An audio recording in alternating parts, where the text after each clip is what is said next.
सांसद अफजल अंसारी ने कहा, अडानी को बचाने में देश की अर्थव्यवस्था हो रही खराब।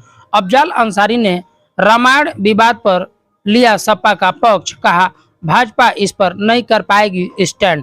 अफजल अंसारी ने रामायण की चौपाई को इशारों इशारों में बताया विवादित, कहा मेहनत कश वर्ग मातृशक्ति को बताया है गंवार और शूद्र। रामचरितमानस इन दिनों काफी विवादों में है।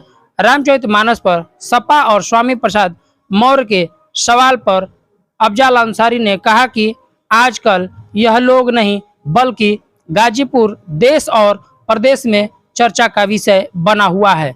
अपनी दूसरी पारी शुरू करते ही 30 प्रदेशों को छोड़कर बीजेपी के राष्ट्रीय अध्यक्ष जेपी नड्डा और महामहिम लोग गाजीपुर दौरा करने आ रहे हैं। आजकल तो असली चर्चा में है अडानी। हिडनबर्ग की रिपोर्ट धीरे धीरे सच साबित होती जा रही है। रोज उनके शेयर में गिरावट है, 60% की गिरावट है। अनुमान के मुताबिक 8 लाख करोड़ का घाटा हो चुका है। अब उनको उबारने के चक्कर में हमारे बैंक डूब जाएंगे और LIC जैसी हमारी मजबूत संस्था भी चपेट में आएगी। जनता का बैंक में जमा पैसा ऐसे ही लोग अपनी चालाकी से उतार लेते हैं और दुनिया के अमीर कहलाते हैं। ये बहुत बड़ा झटका है। हो सकता है कि बांग्लादेश, श्रीलंका, पाकिस्तान जैसे देशों में 1000-2000 कारपोरेट घरानों के भट्टा बैठा होगा, तब उनकी अर्थव्यवस्था बैठी होगी। लेकिन हमारे देश में अकेले अडानी की भट्टा बैठने से उससे ज़्यादा अर्थव्यवस्था पर असर पड़ा है और आगे भी पड़ेगा।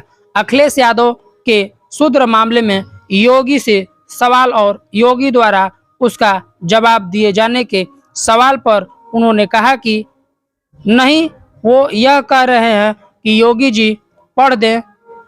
अब पता नहीं उस श्लोक में ऐसा क्या है कि कोई पढ़ना नहीं चाहता। उन्होंने कहा कि जो तबका मेहनत कश है उसे गंवार कहा जा रहा है। देश की आधी आबादी जनसंख्या के हिसाब से नारी जो इस देश की पूजनीय है, इस श्लोक में नारी का भी वर्णन है, गंवार के साथ शूद्र का भी वर्णन है। इस बात को पहले भी उठाया गया है, उसे उठाएं लोग। इस मुद्दे पर बीजेपी स्टैंड नहीं कर पाएगी। इसे बदलने के सवाल पर सांसद अफजल अंसारी ने कहा कि ये कोई लोकसभा का प्रस्ताव थोड़ी न है कि इसे बदलने के लिए हम कहेंगे कि बिल लाइए।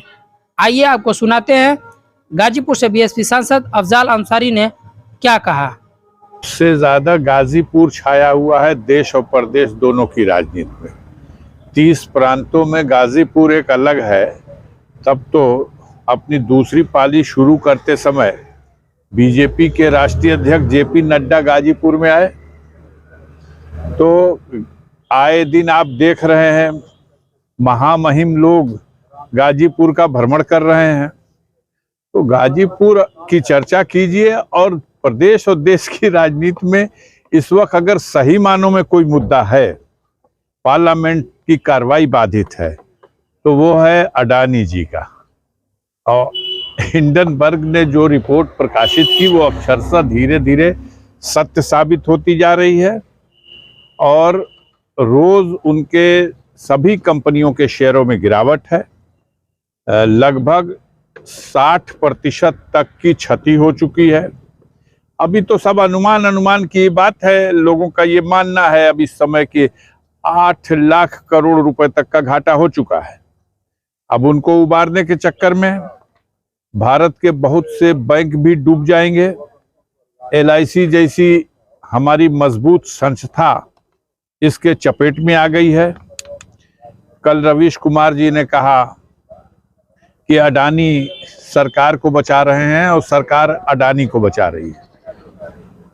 तमाम इस तरह के लोग जो देश के बैंकों में जो पैसा है देश की जनता का, वो किसी न किसी चालाकी से उतार लेते हैं और उसी पैसे से अपने आप को दुनिया का कई नंबर का अमीर है वो कहलवाते हैं। अब बहुत बड़ा झटका है, पूरे देश के लिए बहुत बड़ा झटका है। हो सकता है बांग्लादेश, श्रीलंका, पाकिस्तान या और देशों में 1000-2000 कारपोरेट घरानों का भट्ठा बैठा होगा, तब देश की अर्थव्यवस्था पे असर पड़ा होगा। लेकिन हमारे देश में अकेले अडानी का भट्ठा बैठ जाने से उससे ज्यादा असर पड़ रहा है और आगे पड़ेगा। सांसद जी, अभी योगी जी ने कहा, जो अखिलेश यादव लगातार शुद्धवादी बयान दे रहे थे, उस पर योगी जी ने कहा कि हम इसका जवाब देंगे उनको। अखिलेश जी तैयार रहे? वो दे नहीं, वो तो खुद ही कह रहे हैं कि वो श्लोक जो है उसको योगी जी पढ़ दें। अब पता नहीं क्या है वो श्लोक, जिसको कोई पढ़ नहीं रहा उसको पढ़ना चाहिए। अब इस देश में कमेरा वर्ग जो कमाता और खाता है उसको गंवार कहा जाता है। देश की आधी शक्ति जनसंख्या के एतबार से और मातृशक्ति, जिस देश में नारी की पूजा होती है उसे मां के स्वरूप में स्वीकार किया जाता है, उस श्लोक में उस नारी का भी वर्णन है। नारी का भी वर्णन, गंवार का भी वर्णन, शूद्र का भी वर्णन। इन बातों को, इन तथ्यों को इससे पहले भी कई बार लोगों ने चिंता की, इस पे चिंता व्यक्त की। आज ये मुद्दा बना हुआ, बनाए लोग, कुछ लोग। इस मुद्दे पर मुझे लगता है बीजेपी स्टैंड नहीं कर पाएगी। ऐसे में एक सांसद होने के नाते क्या लगता है कि ये मुद्दा किस तरह से, क्या मतलब श्लोक को बदलना पड़ेगा या क्या हो सकता है? अभी एज ए सांसद ही कोई विधानसभा में बिल थोड़े आया है कि हम इसके लिए प्रस्ताव लाएं कि इसे बदलना चाहिए।